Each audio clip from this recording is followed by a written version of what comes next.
Guess what, Luke? What, Michael? The Force is with UK cinemas this July as Disney plans to release a 4K version of Star Wars The Empire Strikes Back to boost UK cinemas. So Disney are going to be releasing a 4K version of The Empire Strikes Back. What do you think of that, Luke?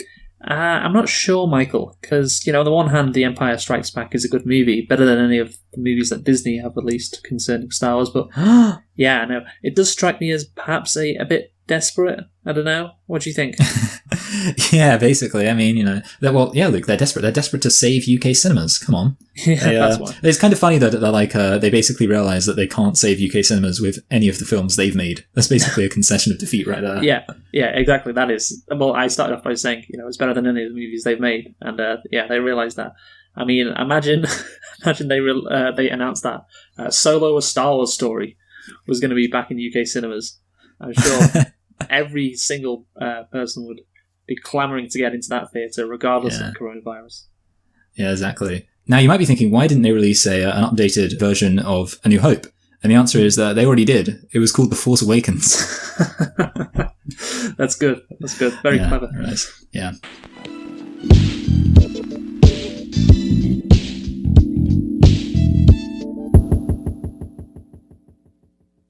Hello and welcome to Select and Reflect, the movie review podcast where we look at films that have come out in the near and distant past. And this week, we are going to be following up from last week when we looked at the abomination that was The Rise of Skywalker by just taking a retrospective on the whole sequel trilogy. So why don't you tell us a thing or two about the Star Wars sequel trilogy? Sure thing, Michael. So the Star Wars sequel trilogy was a trilogy created by Disney after they purchased the rights for Star Wars from George Lucas, involving 3 films, obviously.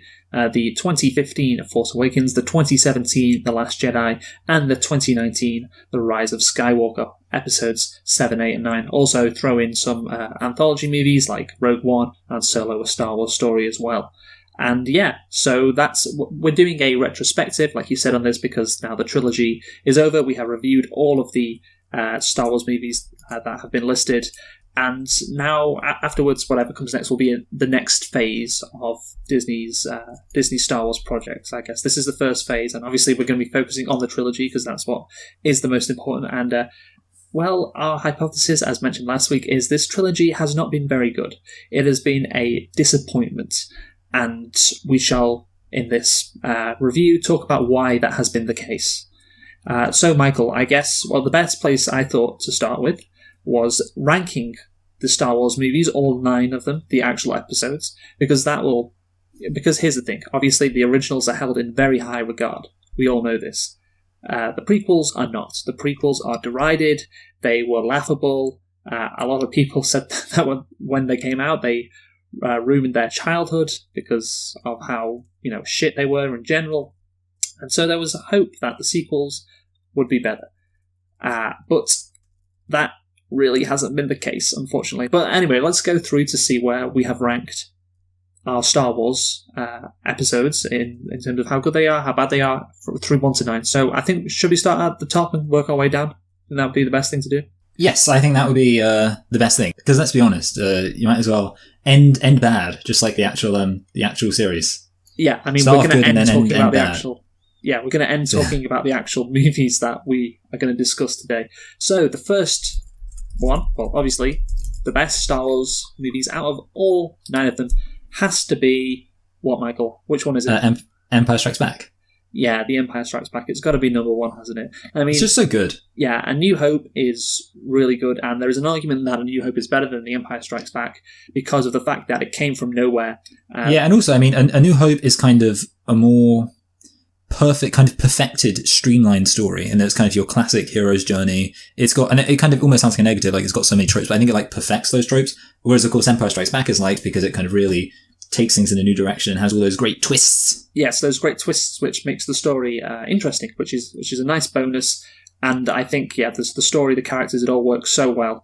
A New Hope, like you say, it was based on quite a few tropes, but it, like you said, did really perfect them, and it did a lot of things which were really incredible for the first time, like the special effects and so on, and even story talking about or discussing space.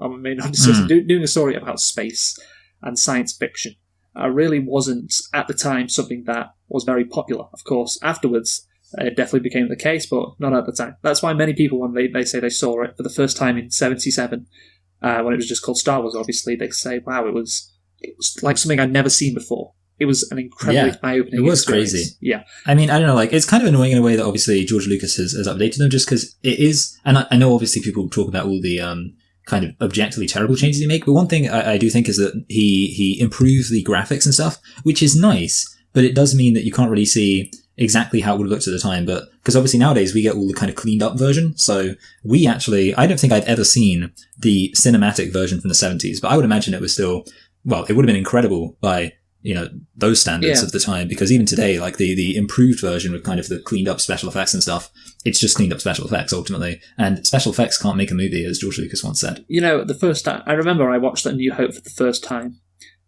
or when I watched it, and I didn't know what it was. Must have been very young, and I just switched it on my TV. And it was, I remember the first scene I watched is when they're in the Death Star originally, and Han Solo and Chewbacca are trying to figure out what's going on. And I would just like to point out, by the way, sorry, we kind of moved away from Empire Strikes Back to A New Hope, so it should be pointed out, because I think you're going to agree with me. A New Hope is the second best. Yeah, A New Hope is second, because the Empire Strikes is better, but obviously we're just recounting how amazing A New Hope was. Yeah. And I basically what I remember is I was like, well, this is an old movie, this probably isn't going to hold my attention, but my attention was held immediately, and I really was captivated by what was going on, even though I didn't know what it was. And obviously when I think the lightsabers got drawn out eventually, I was like, oh, must be a Star Wars episode. But yeah, so that was my introduction into A New Hope. So still is incredible. And so I guess, number 1, number 2, Empire Strikes Back and New Hope. Special reference for A New Hope because of, how original it was. And number 3, what is your number 3, Michael? Well, I think I would maybe guess this isn't when things are going to start getting controversial, but maybe you're going to throw something out with that. For me, number 3 is Return of the Jedi. Yes, same thing. And it's and I think the thing is most people agree on this. This is like the classic ordering would be Empire Strikes Back number 1, New Hope number 2, and then Return of the Jedi number 3. And the reason why is because Return of the Jedi, it has more stupid things in it, like Jabba's like the whole plan with Jabba's palace just makes no sense. Like when you actually think about it's funny because I remember there was a guy who he was defending The Last Jedi, the Canto Bight, or like generally all the stupid things that happened in The Last Jedi. And he was like, yeah, but loads of stupid things happen in Jabba's palace. But at the same time, Jabba's palace, like people don't, that's a criticism people have of Return of the Jedi. Any other things, like there's a lot more stupid things in Return of the Jedi. It just doesn't feel it feels just more like things happen. But I think because you like the character so much, it doesn't cock anything up. Yes. Like it basically just sees out straight. And of course, I do think the ending is a perfect ending to the saga. Like Darth Vader realizes, he sees his son suffering. Well, obviously you've got the fact that Luke doesn't give in to the dark side. He doesn't kill the Emperor. The Emperor shows that he's really evil, and then Darth Vader gets redeemed, and then Han and Leia get together. Like basically everything works out exactly as you'd want it to, which is great. Yeah, it does, and it could have been better, I think, but a decent end, I guess, to the trilogy. Number 4, then, The Force Awakens for me. What about you? Yeah. See, this is when it starts getting controversial, because of course, for me, I'm going to say at this point, I start considering the films bad. Now, I have a controversial opinion on The Force Awakens. The problem is this is going to be the point where we start talking about... average. It's like... Yeah, okay, see... Down the line. Yeah. This is when we're going to start talking about different films, which are going to create an issue. Because for me, my fourth favorite is actually The Last Jedi, which is maybe controversial. So I guess I'm going to have to explain why I've got The Force Awakens lower. The reason why I don't like The Force Awakens is because, for me, I think The Force Awakens, it fundamentally failed to set this trilogy up in a way where I think it ever, and it's funny because obviously, yes, The Last Jedi totally put the last nail in the coffin. But I do think that the way that The Force Awakens set everything up with basically just saying, okay, we're going to do loads of the same stuff again, made it very difficult for them to ever have possibly had a very satisfying series. Whereas I think at least The Last Jedi introduced new things. And I kind of wish, this is my logic here. I wish The Last Jedi was the first film produced. If The Last Jedi was episode 7, then things could potentially be much more interesting. Like if The Last Jedi was episode 7 and then you had 2 other episodes to kind of do whatever, and you didn't have The Force Awakens and things like that, but you just had The Last Jedi with all its new interesting ideas of last time you had somebody who was descended from the bad guy, but this time you've got somebody who's just a scavenger. Who's like I think The Last Jedi had loads of interesting stuff in it. And also it was a very nice looking film. And it should be pointed out, Rian Johnson, unlike J.J. Abrams, has proven that he's a really talented director and things like that. That is true, yes. But yeah, I think, obviously, the problem is, anytime you're looking at one of these sequel films, you're looking at it, and I think it's very good that we're doing this kind of retrospective on the entire sequel trilogy, because I think it's really difficult to divorce any of these films from the context of the sequel trilogy in which they existed. But for me personally, I think like The Last Jedi, it had more interesting stuff in it. It had more stuff that you go, wow, whereas The Force Awakens, I was like, kind of bored. Well, yeah, I think the thing is The Force Awakens is just a completely standard Star Wars movie. Yeah. And it's average as could be. So that is why it is fourth place, because I consider The Last Jedi worse than average. I don't consider it a good film. That is my view on things. But anyway, let's do number 5, because my number 5 isn't The Last Jedi. It is... see, this is interesting. Revenge of the Sith. Oh, this is interesting, because this is actually a really funny thing, because my number 5 also isn't The Force Awakens. My number 5 is Revenge of the Sith. So we've basically swapped The Last Jedi and Force Awakens around. Yeah, which I kind of, honestly, I could have guessed we would do that anyway, to be honest, because I think we do have that that's our classic disagreement over, you like The Force Awakens because it's functional and it does what it needs to do, whereas I'm like, I like Last Jedi because it did loads of weird stuff, even though it also had loads of bad stuff. But, Revenge of the Sith, speaking of films that have loads of good stuff and loads of bad stuff, I think Revenge of the Sith is almost the opposite to Return of the Jedi, in that Return of the Jedi is filled with loads of stupid stuff, but it still fundamentally does end this fantastic trilogy. I think Revenge of the Sith is also filled with loads of stupid stuff, but its saving grace is that it sets up this fantastic trilogy. So you've kind of got two sides of Empire Strikes Back and A New Hope. One film which kind of is good in no small part because of how it completes the trilogy, and another film which is good in no small part because it sets up the trilogy. And obviously the fact, like Anakin's turn, Obi-Wan Kenobi is just great. Like Ewan McGregor's Obi-Wan Kenobi. There's like loads of things about Revenge of the Sith, despite the fact it's so stupid, which you can actually point to and go, this is genuinely good. So yeah, I will say about Revenge of the Sith, it is executed. Sorry, and Palpatine, in Revenge of the Sith, is incredible. Yeah. He is good, and that's the thing. I think with Revenge of the Sith, even though it is executed terribly, I think the actual plot makes sense of how things happen. I do not think that is the case for The Last Jedi. I don't think a lot of things make sense in it, and I think, crucially, things actually happen in Revenge of the Sith. Obviously, that's when the whole Republic, falls, and obviously that was replaced by the Empire. So it's a major, thing that happens in Revenge of the Sith. That there is nothing like that in The Last Jedi. And that's why I have The Last Jedi 6th. Obviously, we've discussed The Last Jedi a lot. Yeah, we're talking about that, So, there's no real need to go into it anymore. I think I've said what I say in it, and we'll probably focus a bit more on it when talking about Rian Johnson later. So let's just get on to 7. What is your 7th, Mike? Okay, so my 7 is Attack of the Clones. Yep, same for me.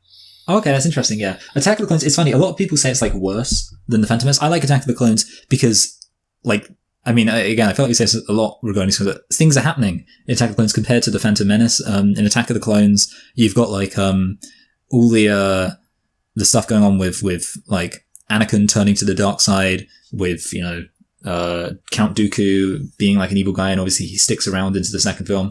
It matters. And also, I think the other thing is Attack of the Clones is way more action packed, and obviously I would rather have a great story with not much action. But if I can't have a great story, well, at least Attack of the Clones has loads of just mental shit in it, and I enjoy that. Yeah, Attack of the Clones has some awful scenes in it, but the difference between that and The Phantom Menace is The Phantom Menace is just a fucking mess. Attack of the Clones is not what I describe as a mess. Obviously the Padme and Anakin scenes are just depressingly awful. And actually, they're so depressingly awful they actually become hilarious. Yeah, that's how it. Yeah, they are quite funny as well. And I guess that's maybe a bonus, but The Phantom Menace is just an absolute mess of a movie, which is why it's number 8. And I don't think the scenes are worse in Attack of the Clones. Probably, obviously the Anakin Padme thing I point out, that is probably worse than anything in The Phantom Menace. But overall, I think Attack of the Clones is just a better movie than The Phantom Menace. So that's why. I think The Phantom Menace to me feels kind of just like a weird one-off sci-fi film.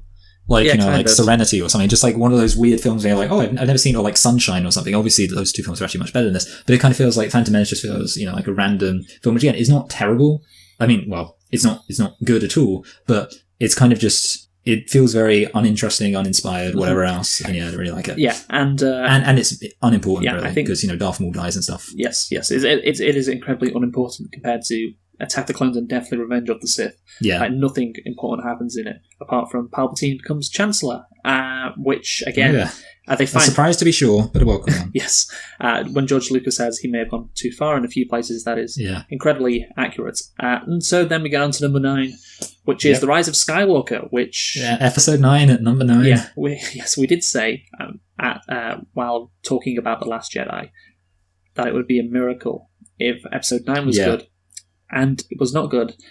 It was in fact awful, and I did not expect it to be worse than The Phantom Menace or even Attack the Clones, but they somehow managed it, and I think it is because we talked about how it just brings all the other movies down. It's a complete Frankenstein of a movie, and just... Also, I was thinking about that, it's completely joyless. Like, can you imagine? Because I was thinking about, like, the behind the scenes for the prequels. Like, I know that, Plinkett has famously used the behind the scenes to kind of show a lot of the kind of just craziness that was going on, like how disastrous it was in the prequels. But when you do watch a lot of the behind the scenes, you can tell that people are genuinely enjoying things. Like, there's this one scene of Obi-Wan Kenobi, like it's from, I think, Attack of the Clones, and he gets to like pick his own lightsaber, and he's like going through like, and he's like really excited about it. He's like working with the prop department, like talking like, and the prop department shows him all these lightsabers, and he's like smiling, and he gets out and like starts playing with it. Like, it's very clear that every single person is having fun just because they're in a Star Wars film.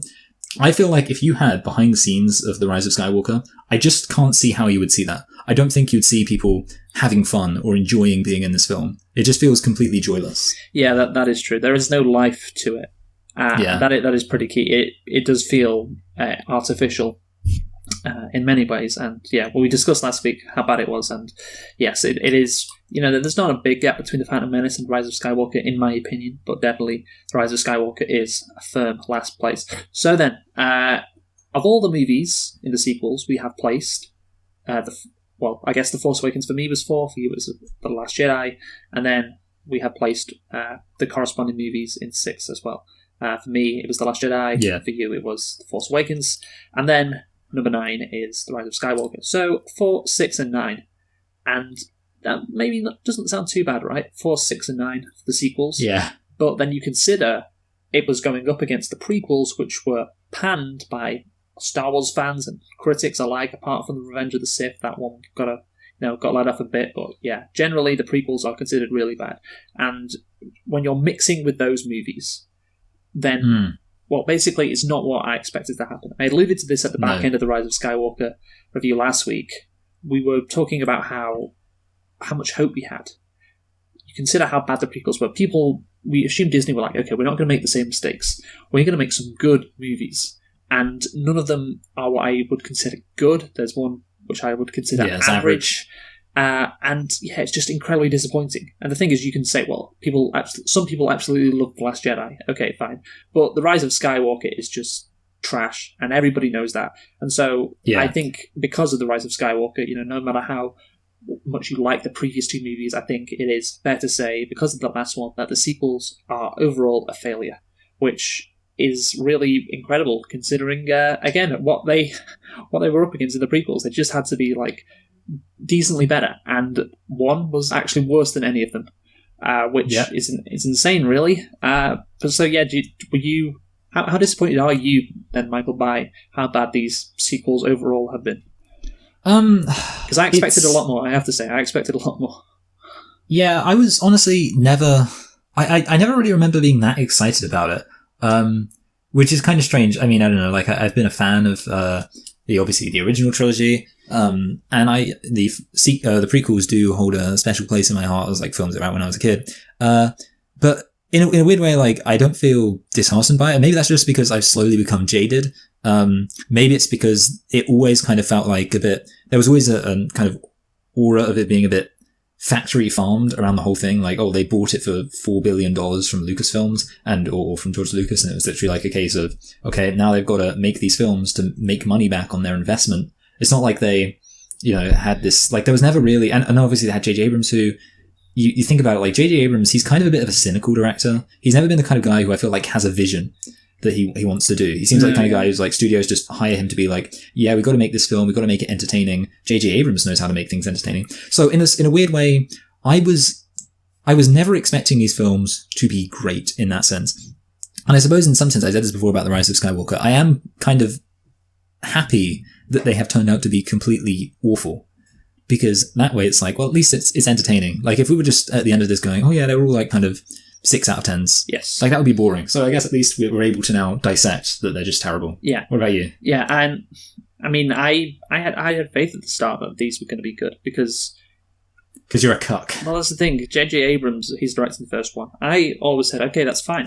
If you want to do a redo of A New Hope and basically get people liking Star Wars again and capture a bit of that magic back, even though it's magic that has been redone, like put in a microwave and it comes back out again. It's like, okay, I get that. You want to play it safe for the first one. So then episode 8 and 9, you expect them to have a plan, and they didn't. And obviously we'll, I think, now get on to the fact that the directors in charge of these movies, 8 and 9 and indeed 7, were bad choices.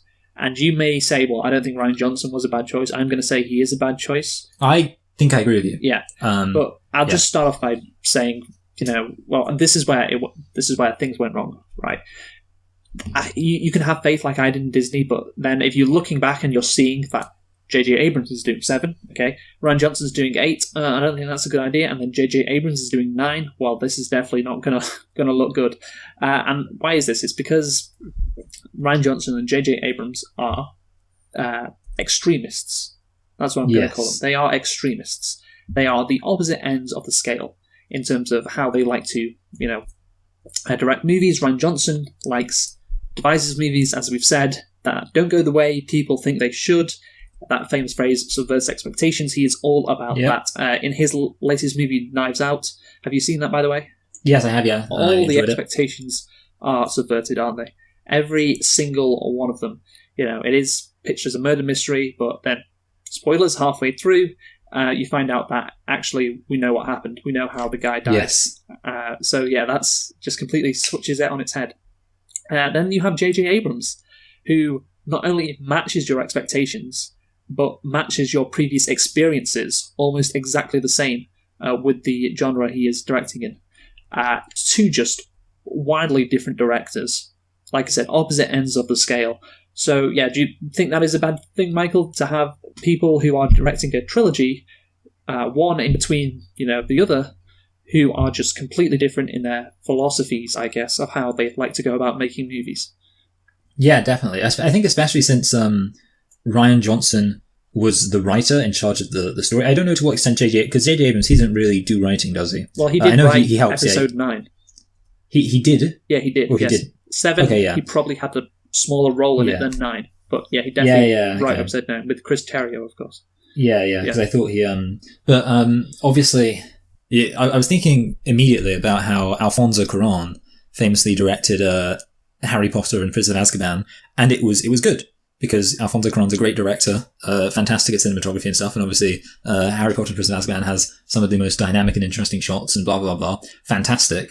Obviously, one significant thing about Harry Potter and Prisoner of Azkaban is that Alfonso Cuarón maybe had a role in writing some of the dialogue, but he fundamentally didn't come up with the story, which I think is basically the issue. And what I honestly think they should have done, and this is my belief, how George Lucas actually said, and I'm just saying, sorry, I should just clarify, yes, you're right. Having completely different directors direct the films was a terrible idea. But the one thing I will say is that George Lucas famously gave Disney a list of his ideas. He said he actually said that he gave them some of his ideas for the trilogy. And I think 7, 8, and 9. Yeah, 7, 8, and 9. That Disney probably should have actually used those as a blueprint and tweaked them. Because you can, the prequels, fundamentally, I don't know what the they issues were really there bad. are in the minor things. What they were really bad.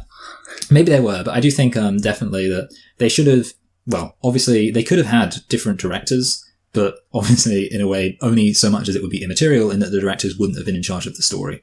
Because I think that was the real issue, and obviously I think that's what you mean when you say different directors. Yeah, I mean, obviously they're directing and they're writing as well. That is the key thing, So it's it's like basically having 3 films which are 2 different guys, completely different guys' entire visions. Yeah. Which is, and the thing is... Yeah, wrong. The thing is, these visions, though, and this is what I'm going to expand on now, these visions that Rian Johnson and J.J. Abrams have, are both bad. They are completely different, so you shouldn't mesh them together in a trilogy. It's incompatible. But I don't think are right for Star Wars in general. He's wrote them. And I'll start with Rian Johnson first, because here is something that I found on Twitter from a guy called Jacob Hall, who really likes The Last Jedi, by the way. This is a tweet that I screenshotted. Is he kind of relatively famous? He has a tick next to his name. Yeah, wow. Well, that's what they want. Yeah. He says, I left The Last Jedi off my top 10 of the year when it was released. I will not make that mistake for our best of the decade coverage. So that's his position, which is just, as when I said before, people really like The Last Jedi, and I just have to disagree a lot. He says in the next tweet, when I interviewed Rian Johnson for Knives Out, which also rules with 3 U's, I agree with that, actually. It does rule. It's a really good movie.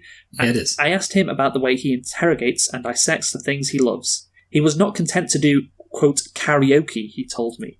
Oh, I can think of a director who very much is in favour of doing karaoke. Yes. He says, The Last Jedi isn't just a Star Wars movie, and this is the key quote, it's a conversation about Star Wars. So that's what Rian Johnson told Jacob Hall. The Last Jedi is a conversation about Star Wars. I don't think that is a good idea in a 3-part trilogy, obviously, to have a movie that is a conversation about Star Wars. I think that could be good as a solo movie. Yes, and definitely. This is what we said before with J.J. Abrams, which is obviously a theme that we're going to bring up in this discussion, that they should not have directed or been part of creating a trilogy. Because obviously Rian Johnson likes to focus on different themes than normal and all that, but that was it. There was no story in The Last Jedi. That's what really got me. There was no story. And here's the thing about Rian Johnson. I will say, at least he develops his characters. He focused on them in The Last Jedi. That's what people, I think, really liked about it. That's why he is above J.J. Abrams, for me. He didn't just jam The Last Jedi with MacGuffins. The story and plot were bad, but I don't think it was hackish. And the characters were focused on, which, is what makes it comfortably above Rise of Skywalker.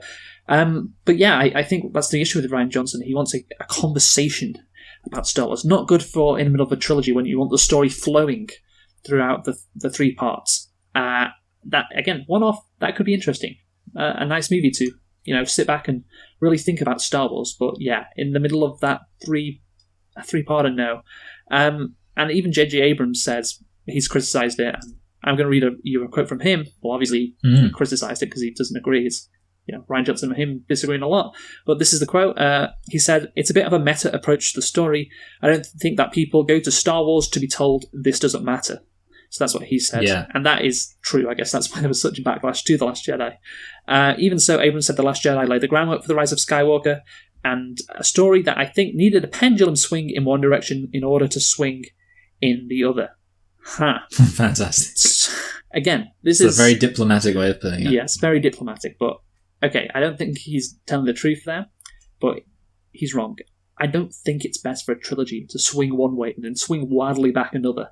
And then it should narratively, but not thematically. Oh no, yeah. Because obviously, like for example, it should have twists and turns in terms of how things are going. But yes, obviously, but the actual themes and actually what it's about, the message, it should be flowing. That's what it should be, I imagine. Yeah, I mean, I think about it like imagine like a series of books. Like someone's like, I'm going to write 3 books on the economy. Like a great, I don't know, some great modern economist, if such a thing exists. It's like, I'm going to write 3 books on the economy. And it's like, the first one's like, free market capitalism is fantastic. Mm-hmm. Second one, workers of the world unite. You have nothing to lose but your chains. Yeah. Third one, actually, let's go for a corporatist fascism. Yes. And it's like, okay, well, thanks for swinging. Yeah, this is a really great series of books here. You'd be like, this is a disaster. Yeah. Messages should be consistent. It's, you got, I don't know, I guess Karl Marx writing the first one, then Ayn Rand, then back to Karl Marx. It doesn't work for a trilogy. Again, individually, you could say, well, a book by, I don't like Ayn Rand, but you could say a book by Ayn Rand on its own, maybe that's interesting. A book by Karl Marx on its own is interesting. Fulfill this metaphor, but yeah, overall, that doesn't work for a 3-part story. And so, shall we move on now to J.J. Abrams? Yes. I feel like J.J. Abrams, he is basically... I thought about this while watching a video recently on YouTube. He is like a kid who loves to eat ice cream. Like, he goes straight for the ice cream. Does not focus on eating the vegetables. that kind of thing. Like, he wants to have, the fun, but doesn't do the hard work leading up to it. Do you get what I mean by that? Yeah. Like that song by Rizzlecakes. What? Skip to the good bit. I want to be fit, but I don't like running. Yes. You know? Yes, That's what he's like. That is true. He does want to skip to the good bit. That is basically his style of directing, his style of writing. Skip to the good bit. And last week how we said he doesn't get Star Wars? Yeah. But I think based on his other movies, he doesn't get storytelling either. He doesn't actually get, what's good about these movies, which he clearly reveres. Like I mentioned, he loves the originals. He doesn't seem to quite understand that, and I think he even admits it himself. There is actually a quote that I got off Twitter again, which is apparently a quote from J.J. Abrams based on it's captioned "Screenwriting Wisdom from J.J. Abrams." This is the first thing that comes up. I hate to look at the stuff I've written and consider what it means or why I do it. I'll repeat that. I hate to look at the stuff I've written and consider what it means or why I do it. That's right up there with the Colin Trevorrow quote from the behind the scenes for Jurassic World, where he's talking about the dinosaur, his Indominus Rex, biting off the head of the animatronic T-Rex, and he's like, "Well, see, I just didn't think about what that would mean. I just do what I think is cool." Yes. Yeah. It's just where do these directors come from? I don't know. It's genuinely incredible. I thought that's one of the reasons you get into writing, because you want to you want to say something. Yeah, you want to say something. You want to make themes and use Star Wars to elaborate on them. That would be great. That would be great for me. He doesn't care. He says you don't have to overanalyze your work. You write what you write because there's something inside you compelling you to do so. Sometimes it's best not to search for answers and figure out what makes you tick. Leave it as a mystery, as magic. Just leave it as incomprehensible. And that's that. Yeah, it's a good question for another time. Yeah, that is a great quote from Maz Kanata, obviously. Yeah. That sums it up perfectly. A good question for another time. Yeah, just don't think about it. Just let's keep moving. I think that is completely the wrong attitude to have. And again, I think, compare it to Rian Johnson, completely different. So also there's some quotes that I thought I'd get up, not based on Star Wars, but based on another J.J. Abrams film, Star Trek. This is a quote that I saw. It was about 5 months ago. This is when the quote came out, but I think Chris Pine said it earlier. So obviously, J.J. Abrams directed Star Trek. Chris Pine played Captain Kirk in Star Trek. And this is Chris Pine on J.J. Abrams' direction in Star Trek. So this is what Chris Pine says. Have you heard this, by the way? No, I don't think I have. No, because it was very popular, 5 months ago. I tell the story about J.J. Abrams. In the first film, when I'd run onto the deck of the ship and say something to the blue screen about something, and I had no idea what I was talking about, and I said to JJ, I'd love to do with more time, because I don't know what I'm saying. If you could tell me what I'm saying, it would be a great help. And J.J. Abrams said, it doesn't matter. You just run. You say it as fast and earnestly and urgently as possible. And, quote, no one is going to care. Brilliant. No one is going to care what you say. Just say whatever. Because all that matters is you say it fast and urgently and we get on with it. We skip to the good bit, as you said, Michael. I'm going to use that from now on. That is his style of directing to perfection. Just skip to the good bit. Forget all the hard work. We just want to get right to the action. And this is another classic case. This is really bad. We said before he was a hack fraud last week, and with these quotes... Just no one cares what you're saying. No one cares what the story is meant to say. No one cares about these themes. Just move on. I don't get it. How can someone think like this, Michael? Tell me, how can someone think like this? It's just it's a real tragedy. I think I don't know. Maybe I think it's just evidence of how so much of the world is just so deeply cynical that that is an incredibly cynical thing to say, and no one is going to care. But we do, Michael. We care. I feel like basically. Maybe it's people who are really passionate about things, they kind of believe in the dream. And because they believe in the dream, they don't take the practical steps to succeed. And basically that means that all of the truly great visionaries, struggle to get anywhere. It's like Jeremy Corbyn, basically he was always trying to be really honest and really noble and all that kind of stuff and be a hero. But ultimately everyone just ended up hating him.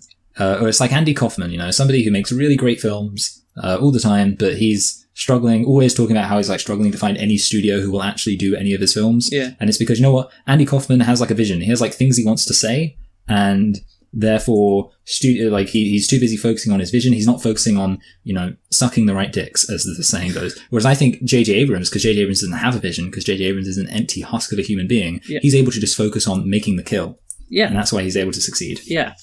Society rewards the wrong people. And this is another example of that. Yeah.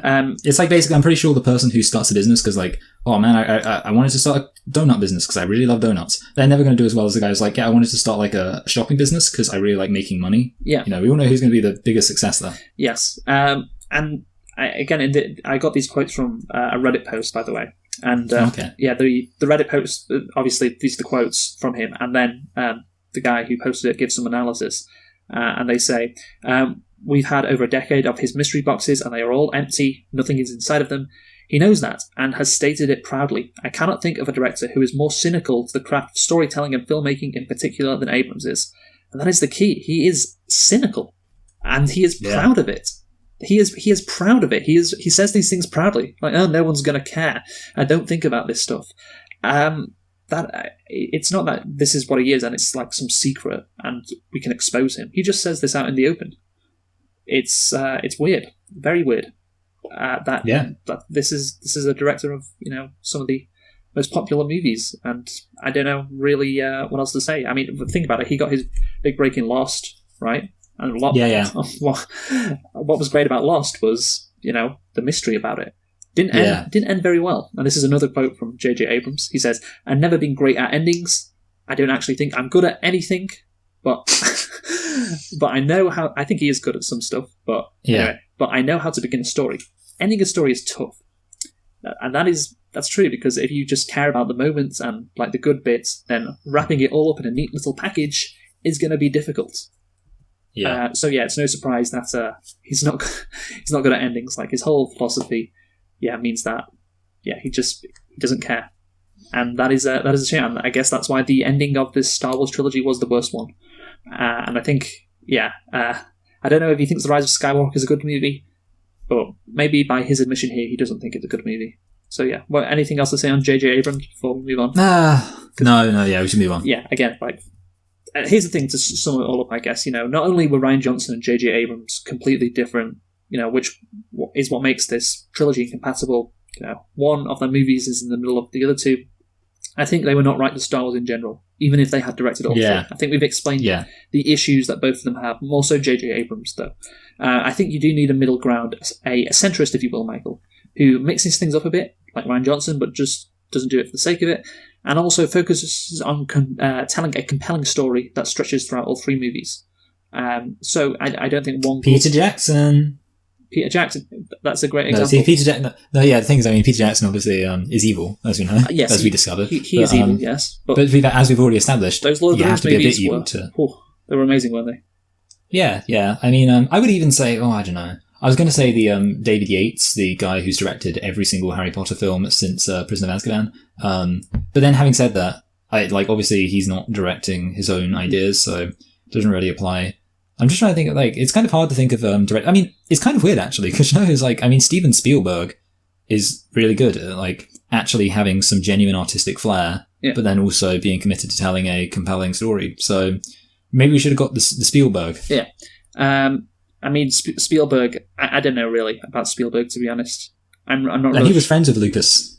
Yeah, he was more than friends with Lucas. No, that's the thing.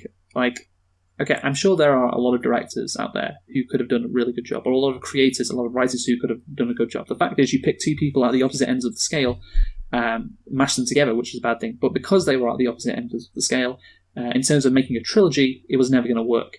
And who made these decisions, Michael, to put J.J. Abrams and Rian Johnson in the hot seat? Who made those decisions? Kathleen Kennedy. Yes, Kathleen Kennedy. She seems to be the problem in all this, Michael, because it looks like Lee Harvey Oswald shot the wrong Kennedy. I bet Kathleen Kennedy was alive back then. Yeah, she probably was. But I think Kathleen Kennedy does seem to be the issue here. Of course, J.J. Abrams, we've listed why he is not a good person to direct a trilogy, why Rian Johnson is not a good person to direct a trilogy.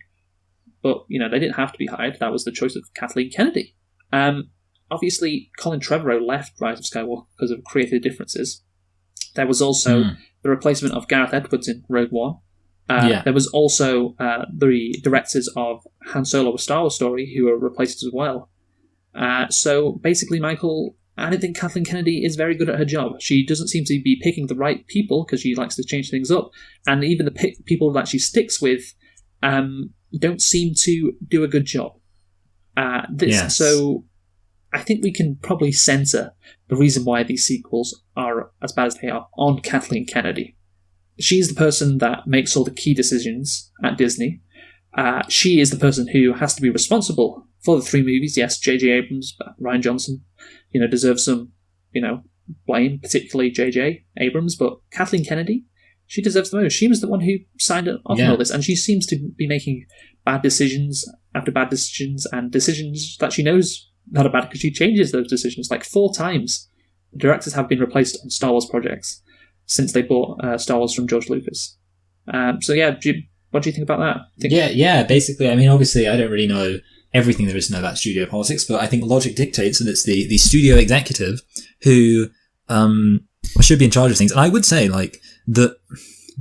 something I'm kind of thinking recently is that for a cinematic universe to work, and obviously Star Wars, I think you could say is more of a kind of franchise, and cinematic universe is kind of like a different thing because it's all like one kind of sort of basically connected story. But for anything like that to work, for an expansive franchise to work, you need to have a studio executive who actually cares and is actually passionate, which I think, just to drop this out of nowhere, but I think that's one of the things Marvel has, which I think works. I get the impression that when you look at the just strange off-the-wall things and the how it all meshes together. It feels like loads of weird and strange characters get a place. Here's the thing: if Kathleen Kennedy was in charge of Marvel, I would imagine that you would never get Guardians of the Galaxy, because she'd be like, oh, that sounds like she wouldn't. She's not the kind of person who would bother to read the comics or bother to we know that understand about what the people actually like, and she'd just want to be like, okay, we'll do Iron Man. Well, no, maybe she'd be like, oh, we'll just do the Hulk loads. The Hulk will be the main person because loads of people have heard of the Hulk. Yes. That's kind of what you'd end up with and things like that. Yeah. And obviously that seems to be the case here, that she doesn't really, she's not passionate about Star Wars, it seems. Yeah. I mean, maybe she likes them, but I think the difference between her and Kevin Feige, who ran the Marvel movies, is that Kevin Feige, obviously, he thought of the idea of a Marvel Cinematic Universe, and he's incredibly passionate about it. And he probably, therefore, planned it a lot better. You compare Star Wars to The Avengers, which you brought up. I was going to bring it up anyway. The Avengers Endgame, another 2019 movie, which had its resolution and kind of ended on the same note. All the Avengers teaming up to beat Thanos in a similar way to Star Wars and Rey. All the Jedi are with him and all the Sith are with Palpatine. Yeah, really good. Yeah. Apart from the Avengers had set it up extensively and it didn't feel like a slapdash job. But that's the question then. How did the Avengers do it and Star Wars didn't? Was it because that Kevin Feige was passionate and planned it out and was competent and Kathleen Kennedy wasn't? No, it wasn't. Well, not according to Kathleen Kennedy, because she has a different answer. Apparently, the reason why the Star Wars movies were harder to make is because there isn't any source material for them. Apparently no source material. So this was an interview she did with Rolling Stone, and this was before The Rise of Skywalker was released. It was in November 2019, so maybe she knew that it wasn't going to look good, and so she was getting her word defensive, in. So the question was, in this final entry in the trilogy, a particular hard nut to crack, because Colin Trevorrow went and J.J. Abrams was brought in. So the viewer is asking, was it difficult to do this movie? She replies, every one of these movies is a particularly hard nut to crack. Okay. Here's the quote then. There's no source material. We don't have comic books. We don't have 800-page novels. We don't have anything other than passionate storytellers who get together and talk about what the next iteration might be. We go through a normal development process that everybody else does. And then she goes on to explain the process. No source material. Okay, this annoys me for 2 reasons, but what is the obvious reason this annoys me, Michael? Because I can tell you that at my library at school, because it was filled with nerds, we had some Star Wars comic books on the little comic book rack. So, I mean, and that's not why it annoys you, but I'm just saying, what I'm saying is that the comic books exist. Yeah, she is inaccurate. There's a question on Quora. How do you spell that? How do you pronounce that? Oh, Quora, I think. Quora? Is how I pronounce it. Yeah, there we go. Quora. Quora, so you can look this up for yourself. How many official Star Wars books are there, is the question. Have a guess, Michael. How many Star Wars books are there? Blimey. Oh, I mean, I don't want to go too high, but maybe like 700? Yeah, that is too high. Okay, I don't know. Yeah, I mean, actually, yeah, that's so stupid. I only think probably like around 100. 381. Okay, 381. Okay, yeah, so I was only like double, which I guess is not ridiculous. Legends. This is the actual answer. Legends, which has been finished apparently, and if you include all of the books, adult, young adult, ebooks, short story collections, and game books, the answer is, give or take, 381 books. That is a lot of source material, Michael. There are, in fact, they're not comic books necessarily, but there are a lot of books out there. And I'm sure, people writing the Star Wars movies don't need pictures in order to get some inspiration. I mean, but it should be clarified, there are comic books as well. There are comic books as well. Yeah, okay. Yeah. So there you go. In fact, I remember that's a straight line, then. Jack, our resident Star Wars nerd, had a Star Wars comic in his room, and I was like, wow, you're a loser. Which is, I imagine, just what Kathleen Kennedy would say if she ever saw a Star Wars comic. Why are you reading this book for nerds? No doubt. I mean, you said before she's not passionate about it. She doesn't probably like Star Wars. And that is definitely the case if she doesn't know there are comic books and a whole bunch of source material. She says, as well, another quote, when you're dealing with, as I said, something where you don't necessarily have any source material, then you're looking for a filmmaker who has a strong point of view, who can find themselves in the characters and the story. That's what drives the momentum of storytelling, and I think JJ is a perfect example of that. He can't do anything without his energy and enthusiasm becoming very much part of the storytelling. So that seems to imply that the reason why she picked J.J. Abrams is because they didn't have any source material, so they wanted someone who was very strong in their point of view. Yes. Okay. So it's not looking good, is it? No, it's not looking good. And here's the real reason why this annoys me, Michael. The real reason this really grinds my gears that quote, well, there's no source material, so it's very hard to write these movies. Okay, I imagine it is hard to write these movies, but not because of a lack of source material. Do you know how many people in Hollywood, in the world, would love to write a trilogy? Like, there is no need to rely on source material. Yeah, that's what I think about. I remember thinking about that when the guys, like, obviously season 8 of Game of Thrones is terrible. One of the things people were saying was, well, yeah, of course it was bad because they ran out of source material. I was thinking, like, there's so many people, and like, you don't even need evidences. Like, you look at fan theories and like people come up with these ideas, and obviously lots of fan theories are totally stupid, but a lot of fan theories and fan rewrites and things are actually really clever, and these are done by like normal people just kind of dicking around on their keyboard on the internet. Yeah. And so it's obviously there. Like that's what really gets me, is anybody in Hollywood, like, imagine the chance to write these Star Wars sequels, to create a story that leads off from the originals, which obviously are heralded as, some of the great movies great sci-fi movies of the past. Maybe great movies is a bit too far, but great sci-fi movies of the past, iconic movies, a chance to build off of that. Yes, there would be pressure to get it right, but also, what a fantastic opportunity. Like, so many people would love to do that. Absolutely love to. Yeah. That would be the highlight of their life. And you're like, well, it's hard because there isn't source material. Like, do you know how many people would have come up with all these ideas? Like you said, these people who rewrote Game of Thrones, like throwing around some really interesting, cool ideas, which would be compelling to watch. Just saying that, it's so depressing that you think that you need to rely on source material, that there isn't a need to go back and look at what somebody has put instead of creating something on your own. And like I said, there would be countless people who'd want to do that. So I don't know if she's being genuine with that quote, and she's just trying to say, oh, we didn't have any source material, that's why it's going to be bad. And, she's trying to, cover her tracks. But that quote is so stupid because, one, there is source material, and number two, it doesn't matter if there isn't any, because there are so many people who would love to write and come up with compelling ideas for Star Wars sequels. Yeah, I mean, I would like to. I mean, I've been pining for that to be the studio executive for the Universal Monster Movies films. So I want, I always like to put in my resume for that. Yeah. But yeah, I mean, come on, Luke, we could make a Star Wars trilogy. I think we've got could. Hoop Dreams Coach. Yeah, I think we could. Obviously, we'd need, some people around us who also knew what they would do. But I think if you how to work a camera. I'm talking about the actual writing thing. Like, if you just took two people off the street who were invested in Star Wars, like us, who knew about the backstory, but not even, like, I haven't read any of the comic books. I haven't read any of, I haven't watched Rebels, for instance, or the Clone Wars. I don't know any of that. But I think I'd come up with a decent story. I think you'd come up with a decent story as well. I think that everyone would come up with a decent story. Yeah, well, not everyone. Come on, Michael. We gotta have limits. But no, that's the thing. Like, I'm pretty sure you could have created something much better than this. And what happened with The Rise of Skywalker and, The Last Jedi and Force Awakens, you could have come up with something a lot better than this. And I don't think it would have been that hard. And you don't need any source material. So that's why that quote really grinds my gears. And, if I saw that, I don't know if Kathleen Kennedy has anyone who's above her, but if I saw that quote, I'd fire her immediately. Because that's too many red flags right there. Too many. Oh, here's another red flag, by the way, that I saw in this article. The question is, from the interviewer, what strikes you about how he and his co-screenwriter, Chris Terrio, he's talking about J.J. Abrams here, how J.J. Abrams and co-screenwriter Chris Terrio did manage to crack the nut for this one. She says, Chris Terrio is a very, very thoughtful, intelligent guy. Wow. I don't think he is.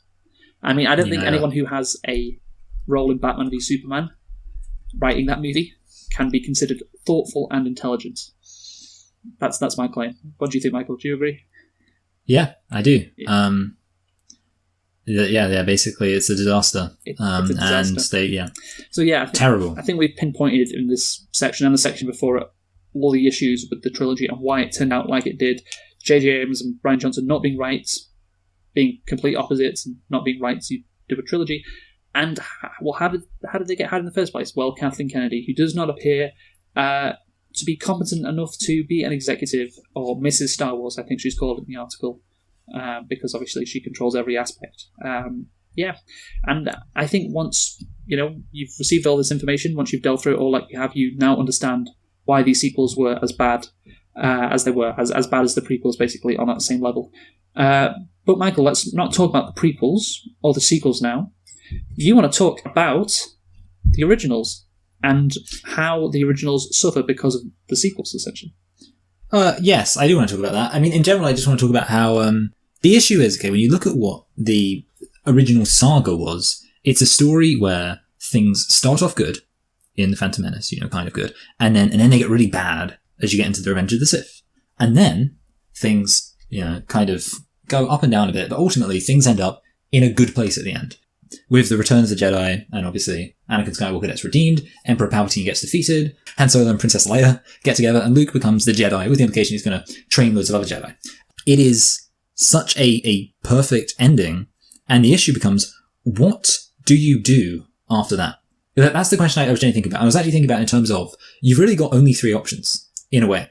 And the three options are, either, number one, you have everything start off good again, and you have it be a story about things turning to shit, which wouldn't really work, because then you'd end on a bad note. Or you start off with everything being good, and then going bad, and then being good again.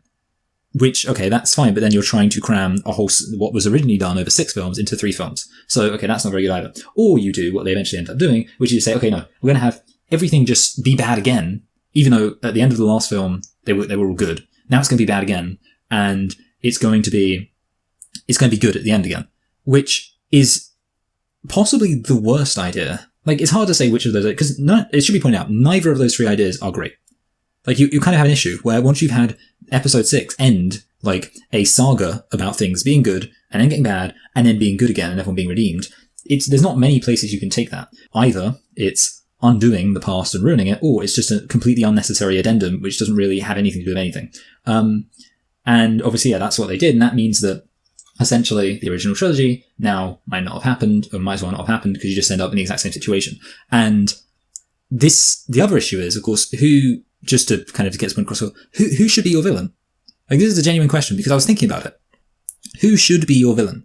Because either it's kind of just an underling of Palpatine, in which case it's like, well, you're just dealing with like a less important, less meaningful version of Palpatine. Or it's somebody who's even better and stronger than Palpatine, in which case it's like, okay, that whole thing with Palpatine seems irrelevant, if you do something better. Or it's someone completely unrelated, in which case, like, well, again, it's like a completely unrelated thing. It's like not even really part of the same story. Or you do Palpatine yourself, and it's like, well, he was killed in episode 6, so why are you bringing him back? All of these ideas are terrible. And I say all this just to get across that, actually, while, yes, I think it would be interesting to try and work on a Star Wars film, the task of writing, specifically episodes 7 to 9, is actually not an enviable task, insofar as you do have to have something which adds to the original, or the whole 6-film saga that came before, and concludes it in a satisfying way, without in any way invalidating what came before. I do have one solution. And this is my only solution I came up with. And it's the solution which I am going to use. So I already made a thing a while ago where I tried to rewrite episode 7. I'm going to basically reboot that video for this channel at some point. But what I realized is that there's only one way of doing it, and it's what I call the Lord of the Rings approach. Because in Lord of the Rings, Sauron he was already defeated once, but he's come back. And also, this also can be considered the Harry Potter episodes 1 to 3, or Harry Potter, I guess they're called episodes, films 1 to 3 approach, which is Sauron was defeated, or Voldemort was defeated, and now he's like off in the shadows trying to come back. And in this case, of course, it would be Palpatine is defeated, but he's off in the shadows trying to come back. And that the film is just about these free people, I don't know why I'd say free people, but these people who are trying to stop Palpatine coming back. So basically, the main point I'm getting across here is that I think that's the only thing they could have done that would have worked. Because I think anything else would have either completely shat on the original trilogy by making the original trilogies feel unnecessary, or not really functioned as a sequel to the original trilogy by just doing something completely different. Okay. So I think the only thing they could have done would have been basically have the original trilogy being kind of like finishing the job. But yeah, basically, it was just a disaster to begin with. Yeah, and it's hard to do a finishing the job thing with... Yeah, exactly, yeah. With 3 episodes. So maybe you're saying they of course they can't cram in 3 episodes into, I guess, they can't cram in 6 episodes into just 3 episodes. So yeah, exactly. How about do a 6 episode thing? So you do 10, 11 and 12. Obviously space it out, but maybe that's the only thing they could do. And that would require real long-term planning, which obviously this, as we've discussed, this sequel really lacked. But yeah, I mean, you're right about how these movies do ruin episodes 4 to 6, and obviously J.J. Abrams wanted The Force Awakens to be a homage, I guess, to episode 4, and the same with Rise of Skywalker. That's why he shoved everything that he possibly could into it, all the Star Wars tropes, all the references, and as we discussed, doesn't really care about the story or characters, because that's what he wanted to do. I said he makes the most Star Wars movies ever, and what that does is devalues the originals. Because this is what followed episodes 4 to 6.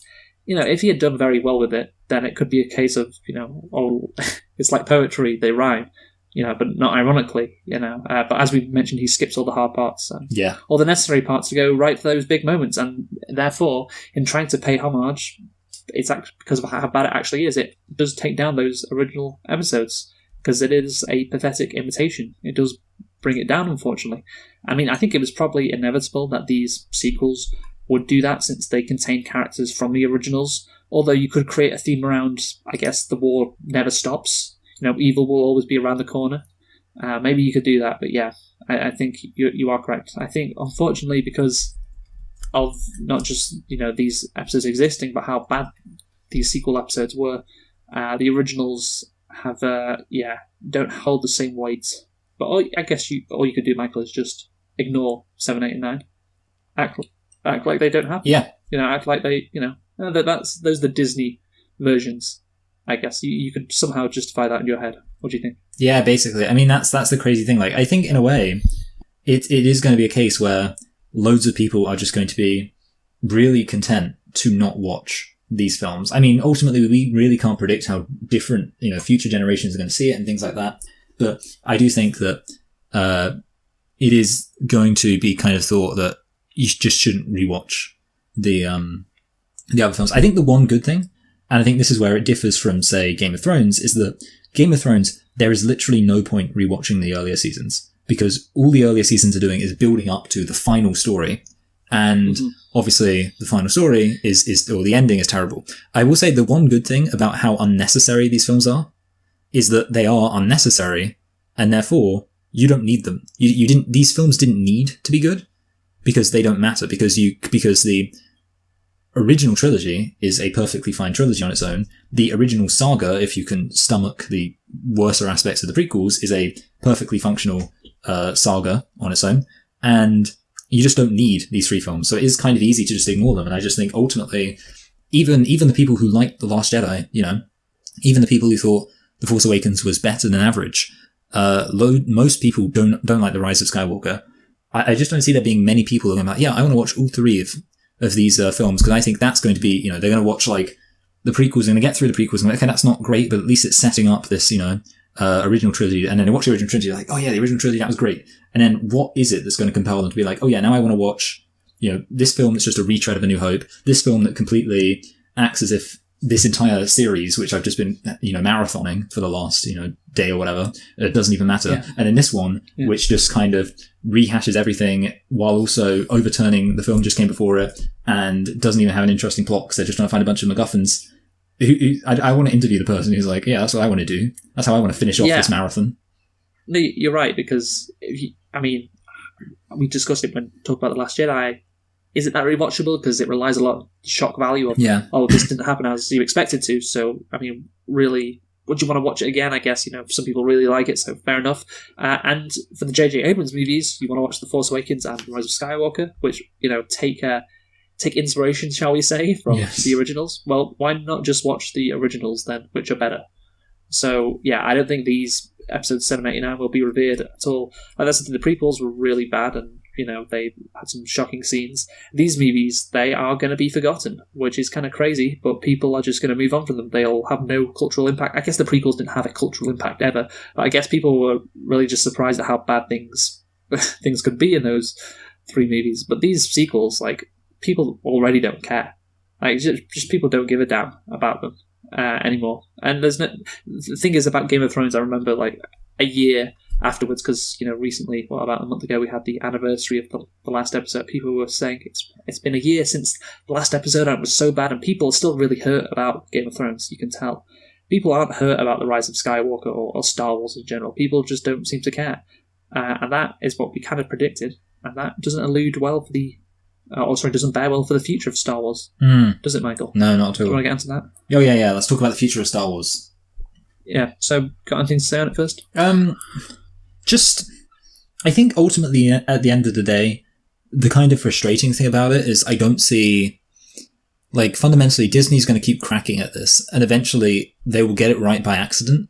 And when they do, they'll still make loads of money, and they're not going to care. They ultimately, yes, this is embarrassing for them, but in the final sense, this isn't going to be some lasting issue for them. And I think they are, and the funny thing is, they are going to possibly still get some success simply because of all the talented writers who really care about Star Wars, who are begging Disney, let us do some stuff. And Disney lets them, and then ultimately it's Disney that profits off the actual kind of talented people who are interested in making content about Star Wars, even though Disney clearly has no idea what they're doing. So it's kind of annoying because I think at the end of the day Disney will do all right off this, but certainly this will go down as a permanent, black mark in their, report sheet. I think, like you said, they could just look into things. You'd like to think they'd learn from their mistakes, but the fact that Kathleen Kennedy wanted to hire the Game of Thrones directors, or screenwriters, what were they called? Showrunners. They're Dan Weiss and David Benioff, or something like that. Dan Weiss and David Benioff. The fact that she wanted to hire them just alludes to the fact that, maybe she hasn't learned her mistakes. I think those things have been cancelled now. Yes. But again, it seems like, this person, they have had some success, they're doing well, let's hire them. Not actually thinking about the fact that, hey, they had to adapt things from source material, and of course, maybe they would be adapting things from source material if they're going through one of the comic books and books that Kathleen Kennedy isn't aware of, or they would be doing had it not been cancelled. So maybe that wouldn't have been that bad. But anyway, that's not happening. And so, I just think, what has been released recently, which has been a success concerning Star Wars, is The Mandalorian. Yes. The Mandalorian's, it's very, I didn't think it was that good, but, it was passable, very low-key, very far from The Rise of Skywalker, which was released around the same time.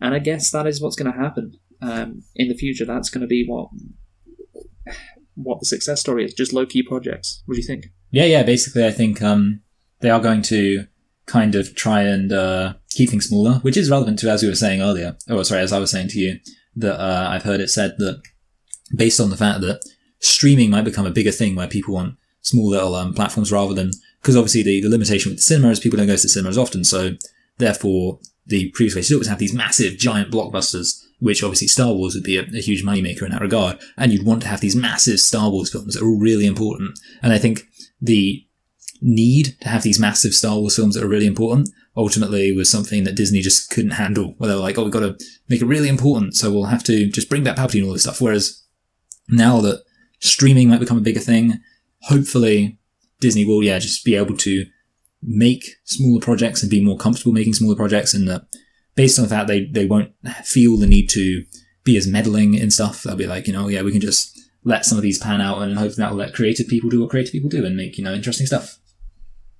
Yeah, so I'm looking at the future projects, and there's no trilogies, like there's no episode 10, 11, 12 coming out soon. The only trilogy is a Rian Johnson spin-off trilogy, but that's TBD. And it says here in the article, given how polarizing The Last Jedi was, one thing seems certain: a full trilogy steeped in Johnson convention-defying take on the Star Wars universe will give audience plenty to talk about. And that is the case, but again, if he does it, if it's not connected to the original, well, it's not connected to the saga, I guess, like episodes 10, 11, 12, then, it's probably not going to be that big a deal. I think that's what they're going to do in the future. There's talks about a Kevin Feige movie, a movie concerning Exegol, Obi-Wan series, obviously, the next season of The Mandalorian, a female-led series from the Russian doll creator, which it was also announced on May the 4th, along with a Taika Waititi film as well. But there's no details about these films, so who knows what will happen. But yeah, it seems that they are just doing smaller things, and maybe that is the smartest move, given what has just occurred. Even though they did make a bunch of money, actually, that's the thing. We talk about how bad the sequels were overall. They made so much money. 4.3 billion, I think, is what they would have made overall, which is a lot of money. So anyway, Michael, I guess it's time to conclude on the Star Wars sequels. Do you want to go first? Yes, I shall. So here's my thing, okay, that I really want to get at. It's important to understand these films shouldn't have just been fine. They should have been satisfying. They should have been good. They should have been films where they wrapped up this massive saga. And in that sense, perhaps these films they shouldn't have necessarily happened. But certainly if they were going to happen, they should have happened with a plan. They should have happened when somebody said, oh my god, I have the best idea for an ending to this saga. And to be honest, I'm convinced if George Lucas was still in charge, that's what would have happened. Which is to say, either they would have happened because George Lucas suddenly got up one day and thought, you know what, I know how I'm going to end it. I really do know how I'm going to end it. Or he just was constantly like, I don't think I can end it. I don't think I can do it justice. And in which case, I think he wouldn't have done it. And that's why I think he was willing to sell it. Because he was like, I genuinely think that, yeah, sure, he was annoyed at people's reactions to the prequels and that stuff, but I think he knew deep down that he wasn't really sure. Because I do think George Lucas has an appreciation for his own stories and his own, world he's created. And I think he knew that he couldn't make it a satisfying conclusion. He couldn't do anything that topped everything coming together in a perfectly cathartic way at the end of Return of the Jedi. And even if there were some small stories he'd want to tell within that universe, I don't think he would have ever been like, oh yeah, we need to add something to really wrap up this story. The story was already wrapped up. So yeah, if it was ever going to happen, it should have happened because somebody said, yeah, I've got a great idea. I finally know how to wrap it up. I really know how to bring everything together. And this is going to be the thing that people are going to go, yes, that's the perfect ending. I thought Return of the Jedi was a good ending, but this is a perfect ending. But they couldn't do that. So instead it's like, oh, Return of the Jedi, that's a great ending. Oh, and look, it continues for 3 other films. And even if they were average, you'd be like, oh, that was okay, something. But they're not even average. They're just terrible. So basically the whole thing was just a bad idea, and ultimately it happened because Disney made an investment. They said, oh, we'll buy these properties and we'll make some money from it. And that's it. That's where it came from. And I don't respect these films as films, and I don't really want to ever watch them or think about them again. Yes, I'm never going to watch these movies again either. I think, to be honest, these sequels demonstrate that there are people in Hollywood who are just really dumb, and these are people who handle vast amounts of money and really famous and important, so you assume, oh, they know what they're doing, but they don't. I mean, George Lucas was a weird guy who was crazy, so it makes sense that the prequels were bad, if you look at his the initial movie of A New Hope and how it was almost awful. You can work out, oh yeah, maybe him doing it on his own isn't such a good idea. But the Disney Star Wars movies, you got two of the biggest names in pop culture, Disney and Star Wars, coming together, and you have to think they've got to know that what they're doing. They have to. They can't be hilariously incompetent. They can't create this catastrophic sequel trilogy, but they have.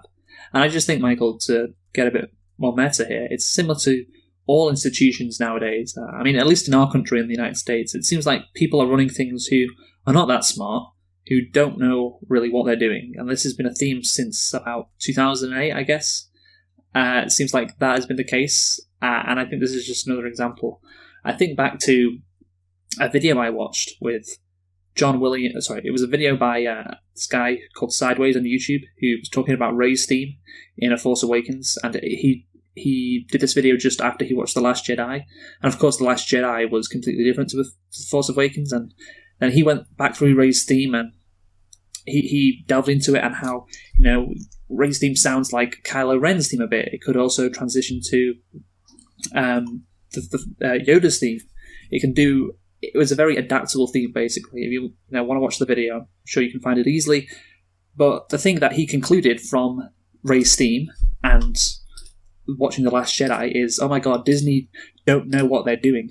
And more specifically, I guess, Kathleen Kennedy, who's running Star Wars, she didn't know what she was doing.